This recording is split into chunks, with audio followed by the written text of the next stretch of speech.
Bonjour à tous, Christ est ressuscité, il est vraiment ressuscité, alléluia.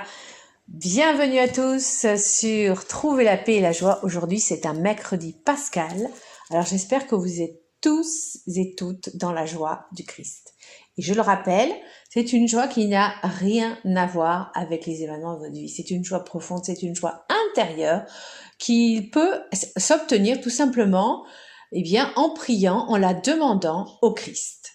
Aujourd'hui, nous allons continuer le thème que j'avais abordé lundi, à savoir les miracles de Dieu dans notre vie. Et je vais commencer tout simplement par un verset très connu, « Demandez et vous aurez. Demandez et vous obtiendrez. Cherchez et vous trouverez. » Ou encore, cet autre verset de Marc 11, 24, « Tout ce que vous demandez dans la prière, croyez que vous l'avez obtenu et cela vous sera accordé. » Quand on a quelque chose qui nous tient à cœur, chers frères et sœurs, Dieu répond toujours positivement. Est-ce que vous le croyez? Parce que vous savez que il y a quelqu'un qui s'appelle Satan et il veut nous faire croire que Dieu, il s'en fiche de nous. Et justement, il faut apprendre à ne pas écouter cette voix sinistre, cette voix mauvaise, et à relire les évangiles. Tout ce que vous demanderez dans la prière, croyez que vous l'avez obtenu et cela vous sera accordé. Méditez la parole de Dieu pour prendre confiance en Dieu. Dieu vous aime et il veut ce qu'il y a de mieux pour vous. Alors parfois, on va peut-être faire des demandes qui ne seront pas très ajustées et on ne les obtiendra pas, mais on obtiendra quelque chose de mieux. Mais revenons à ce que je disais au début. Si vous avez vraiment un désir vraiment beau, très pur de quelque chose ou d'une situation, eh bien, croyez que Dieu vous la donnera. Rien n'est impossible à Dieu. Nous avons plein de limites, les êtres humains. Mais Dieu, il n'a aucune limite. Par contre, la seule limite, entre guillemets, que Dieu se donne, c'est notre liberté. Si nous lui faisons confiance, il va agir pleinement. Mais si nous doutons, si nous ne lui faisons pas confiance et si nous ne lui demandons rien, eh bien, il ne rentrera pas de force dans notre cœur. Alors, je vais raconter un petit peu mon expérience. Donc nous étions avec mon mari donc en couple, mariés donc depuis quelques années, et nous avions déjà 2 beaux enfants. Et on cherchait en fait on était dans un appartement classique en ville, un grand appartement ancien qui était sympa, mais le loyer était beaucoup trop cher pour nous, donc on cherchait en fait à avoir un logement HLM. Et je ne sais pas s'il y en a parmi vous qui ont déjà fait des demandes, mais c'est vraiment compliqué parce que nous, on avait 2 chambres, on voulait un T4 avec 3 chambres. Et ça, c'est quasiment le Saint Graal, très compliqué à avoir. On avait déjà fait des demandes et puis ça ne donnait rien. Et parallèlement à ça, on avait très envie d'avoir un 3e enfant.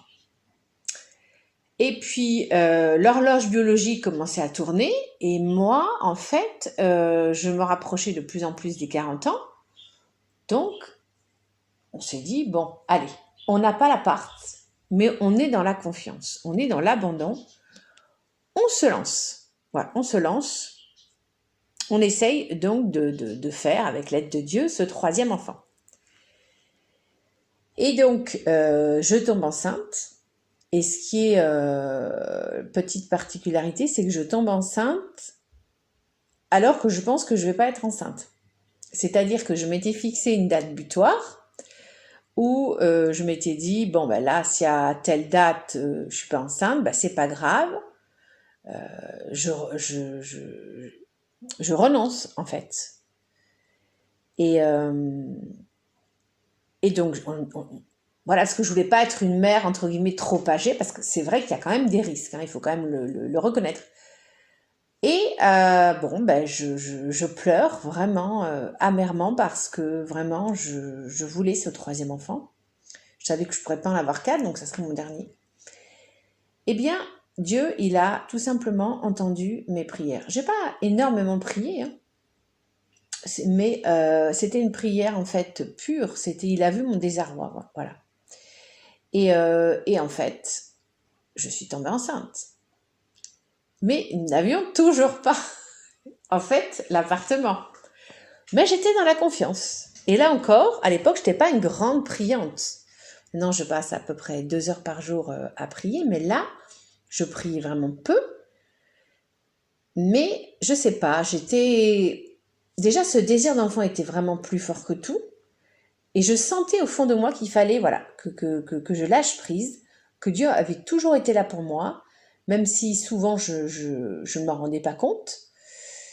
Et je savais qu'il fallait que je lâche totalement prise et que je fasse confiance. Donc voilà, je me retrouve enceinte et on est quand même toujours dans notre appartement avec 2 chambres.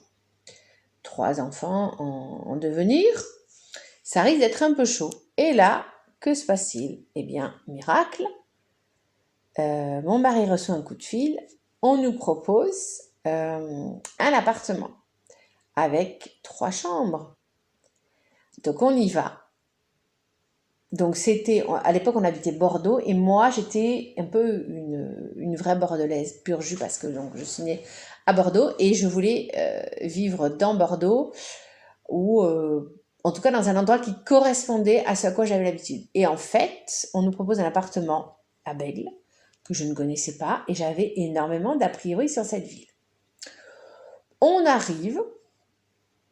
Alors déjà, moi qui étais habituée aux grands immeubles du XIXe siècle, je tombe sur un immeuble franchement très très très moche, euh, très récent, des années 1980. Donc déjà, ça commence à me miner le moral. Mais bon, j'essaye, voilà, je me fais un petit peu une raison. Je me dis que peu importe finalement l'aspect extérieur de l'immeuble, ce qui compte, c'est voilà l'appartement. Puis surtout, je voulais pas qu'on soit dans des cités, des grandes bars, parce que là on sait qu'il y a énormément de délinquance. Donc en fait, c'était une petite cité HLM, donc je me dis, ok, on y va, on visite. Alors l'appartement était pas, il y avait des travaux à faire, mais là je sais pas, enfin non, je n'étais pas très enceinte. J'étais au tout début de ma grossesse, mais j'avais énormément de nausées. Et je pense que cet état comme ça de fatigue a fait que j'ai plus pu me laisser vraiment dans l'abandon et dans la confiance. J'ai pas trop réfléchi, en fait. Le déménagement a été quand même super compliqué parce que mon mari n'avait pas le permis. Et donc, c'était moi qui devais, avec mes nausées, eh bien, faire la navette. Donc, c'était pas évident hein, quand on a envie de vomir toutes les 5 minutes. Mais bon, là encore, j'ai pas pensé à moi. Je me dis, vas-y, lance-toi. C'est pas simple, mais te préoccupe pas des moyens. Fais confiance. Et puis voilà, donc on a déménagé. L'appartement avait été partiellement refait. Et en fait, je me suis rendu compte que l'endroit où on était, c'était génial.